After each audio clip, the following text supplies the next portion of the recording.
السلام علیکم جی، مائی نیم از اسما شیخ، welcome to my channel. تو آج ہم بات کریں گے ایک خوبصورت مقبرے کے بارے میں جو کہ شہنشاہ کی اپنی بیوی کے لیے ایک محبت کی علامت سمجھی جاتی ہے۔ کسی جگہ کے فن تعمیر کی تعریف پوشیدہ مجسموں سے نہیں بلکہ اس کی تعریف ہر مجسمے کے پیچھے اس کی کہانی میں موجود پیچیدگیوں سے ہوتی ہے۔ اسی طرح بات ہے گمنام بی بی مقبرے کے بارے میں۔ گمنام بی بی کا مقبرہ، جسے موتیوں کی مسجد کے نام سے جانا جاتا ہے، مہاراشٹر کا ایک قیمتی زیور ہے جو اپنے دل میں محفوظ ہے۔ بی بی کا مقبرہ اورنگ آباد کے خوبصورت شہر میں وسطی مہاراشٹر میں واقع ہے۔ اس جامعیاتی طور پر خوبصورت مقبرے کی تعمیر کی کہانیاں سینکڑوں سال پہلے 16ویں صدی تک جاتی ہیں۔ یہ ہندوستانی سرزمین پر تاریخی نشانات کا وہ وقت تھا جب شہنشاہ اکبر کا دور اقتدار پر اختتام پر تھا اور مغل خاندان زوال کے دہانے پر تھا۔ بی بی کا مقبرہ یا موتی مسجد کو مغلوں کی ہندوستانی سرزمین پر آخری تعمیراتی خوبصورتی بھی سمجھی جاتی ہے۔ ہر خوبصورت فن پارے کی اپنی دیوار کے پیچھے ایک مہاکاوی کہانی ہوتی ہے جو ڈیزائن اور جذبات کے ستونوں میں چھپی ہوتی ہے۔ آئیے اس کی دیواروں کے پیچھے جائیں اور ہر وہ چیز تلاش کریں جس کی وجہ سے اس یادگار کو بنایا گیا تھا۔ ظہور بادشاہ شاہ جہاں کے دور کے بعد اس کے بیٹے اورنگ زیب نے شاہی ذمہ داریاں سنبھالی۔ اس کا حکومت ظالمانہ تھا، لیکن اسے اپنی پہلی اور بڑی بیوی دلراز بانو بیگم سے بے پناہ محبت تھی۔ کہا جاتا ہے دلراز بیگم مرزا صفی کی بیٹی تھی جو اس وقت مغلیہ سلطنت میں صوبہ گجرات کے انچارج تھے۔ دلراز نے 8 مئی 1637 کو آگرہ میں شہنشاہ اورنگ زیب سے شادی کی۔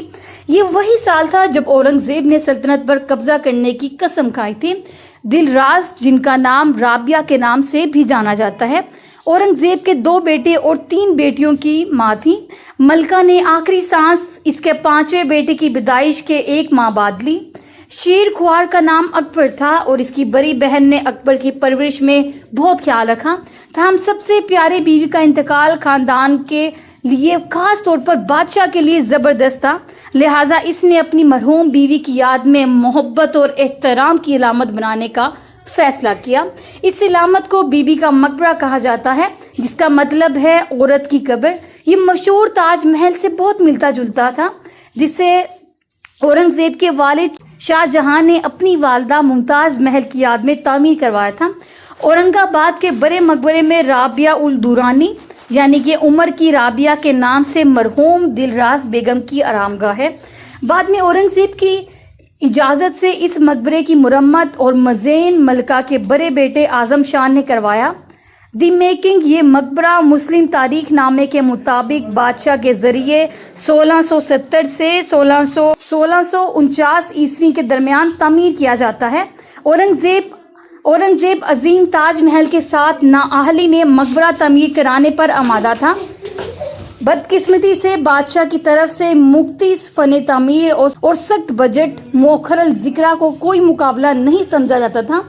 تاہم اندر اور چھتوں کی پیچیدگیاں آج بھی سیاحوں کے دلوں میں ایک خاص مقام رکھتی ہیں۔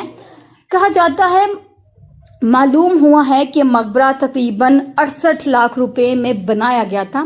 بادشاہ نے اس کے لیے 70 لاکھ کا بجٹ مقرر کیا تھا، تاہم یہ ضرورت سے بہت کم تھا، لہٰذا کم بجٹ تاج محل کے تناسب اور موازنے کی کمی کی ایک بڑی وجہ سے اس مقبرے کی عمارت میں استعمال ہونے والا سفید سنگ مرمر جے پور سے درآمد کیا گیا تھا۔ مال کی نقل و حمل کے لیے سینکڑوں بیل گاڑیاں استعمال کی گئیں۔ در حقیقت تاریخ میں بھی لوگوں نے محبت اور فن کے لیے حدیں عبور کی۔ مسجد کے باہر فن تعمیر کا نام اور اہلیت کا ذکر کیا گیا ہے تاہم لوگ اس یادگار کو مزید قریب سے جان سکیں۔ بی بی کے مقبرے کے معمار اور انجینئر کو عطا اللہ کہا جاتا تھا۔ یادگار کے اندر بے شمار خوبصورت محرابیں ہیں اور یہ یادگار آپ کو پیچھے کی طرف لے جانے میں کوئی کسر نہیں چھوڑتی۔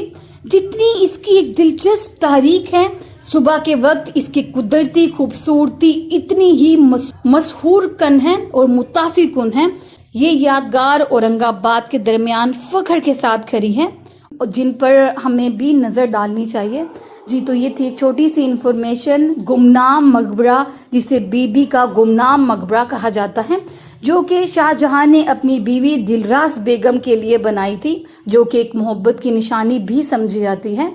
اگر آپ کو میری یہ ویڈیو اچھی لگی ہو تو میرے ویڈیو کو ضرور لائک اور میرے چینل کو ضرور سبسکرائب کر دیجیے گا۔ تب تک کے لیے اللہ حافظ۔